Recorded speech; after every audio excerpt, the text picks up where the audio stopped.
শিলিগুড়ি শহরের প্রাণকেন্দ্রে রয়েছে এমন এক মন্দির যা শুধুমাত্র ধর্মীয় স্থানই নয়, বরং এটি একটি ঐতিহাসিক এবং সাংস্কৃতিক মেলবন্ধনের অপূর্ব নিদর্শন। মন্দিরটি শিলিগুড়ি জংশন থেকে মাত্র ৩ কিলোমিটার দূরে প্রণামী মন্দির রোডের উপর অবস্থিত শ্রীকৃষ্ণ প্রণামী মন্দির, যা ধর্ম, শিল্প ও ইতিহাসের এক অদ্ভুত মিলনস্থল। এ মন্দিরের স্থাপত্যে প্রাচীন ভারতীয় নির্মাণশৈলীর নিদর্শন দেখা যায়।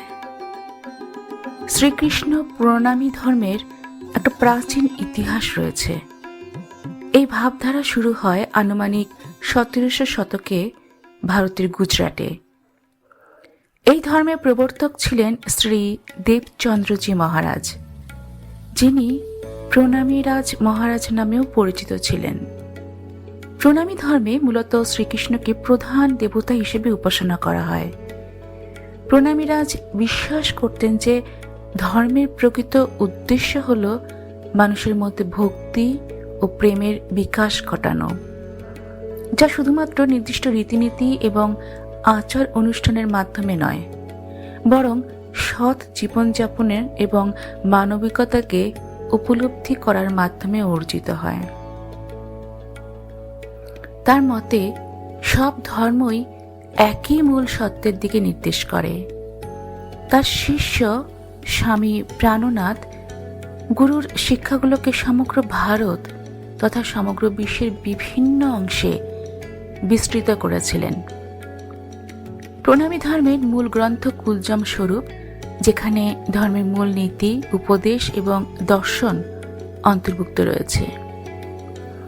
শিলিগুড়ির এই মন্দিরটি ১৯৬৫ সালে শ্রী মঙ্গলদাসজি মহারাজ প্রতিষ্ঠা করেছিলেন। এরপর ২০২০ সালে এর নতুনভাবে পুনর্নির্মাণের কাজ শুরু করেন স্বামী সদানন্দজি মহারাজ। মন্দিরের পরিসীমা বরাবর ওয়াকিং ট্রেল রয়েছে, যেখান দিয়ে সকাল সন্ধ্যা স্বাস্থ্য সচেতন মানুষদের হাঁটতে দেখা যায়। অবশিষ্ট অংশ সতেজ সবুজ গালিচায় ঢাকা। মন্দিরের দক্ষিণ কোণে একটি উঁচু খোপযুক্ত মিনার রয়েছে পায়রাদের থাকার জন্য। মূল মন্দিরের গর্ভগৃহের পূজার বেদিতে শ্রী রাজ শ্যামাজির প্রতিকৃতি রয়েছে। তার ডান দিকে রয়েছেন শ্রী প্রাণনাথজি এবং রাধিকা দাসজি মহারাজের প্রতিকৃতি এবং বাম দিকে শ্রী দেবচন্দ্রজি এবং মঙ্গলদাসজি মহারাজের প্রতিকৃতি রয়েছে। গর্ভগৃহের অভ্যন্তরের সিলিং এবং দেওয়াল জুড়ে সুদৃশ্য আয়নার অপূর্ব নকশায় মোড়া।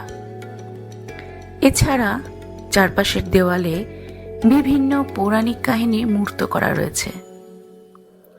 সন্ধ্যায় কৃত্রিম আলো মূল গর্ভগৃহের নানা বর্ণের আয়নায় প্রতিফলিত হয়ে আলোক ছটায় দ্যুতিময় হয়ে ওঠে।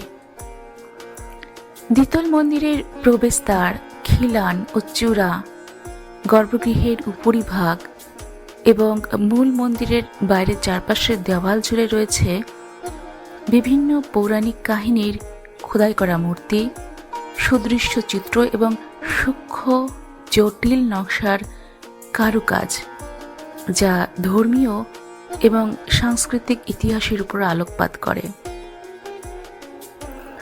বর্তমানে এই সম্প্রদায়ের ১০ মিলিয়নেরও বেশি অনুগামী এবং ৮০০-এরও বেশি মন্দির ও কেন্দ্র সারা বিশ্বে ছড়িয়ে রয়েছে। সকল ধর্মের প্রতি বিশ্বজনীন ভ্রাতৃত্ব ও শ্রদ্ধা চেতনা গড়ে তোলার পাশাপাশি এই সম্প্রদায় শিক্ষা, স্বাস্থ্য, মানব কল্যাণ, ত্রাণ এবং পুনর্বাসনের ক্ষেত্রে অনেক সামাজিক ও মানবিক কর্মকাণ্ডে জড়িয়ে রয়েছে।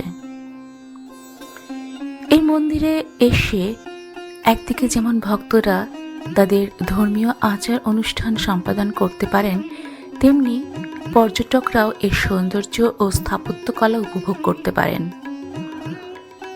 এই মন্দিরের দৃষ্টিনন্দন নকশা, সূক্ষ্ম কারুকাজ এবং পবিত্র পরিবেশ ভক্ত এবং পর্যটকদের মন্ত্রমুগ্ধ করে।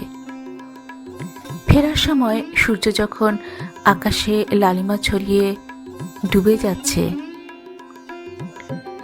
তখন কানে এলো স্বামী শ্রী সদানন্দজি মহারাজের জনপ্রিয় উক্তি, রসগুল্লে নেহি হজগুল্লে খাও, बगिया में नहीं फूल दिलों में खिलाओ।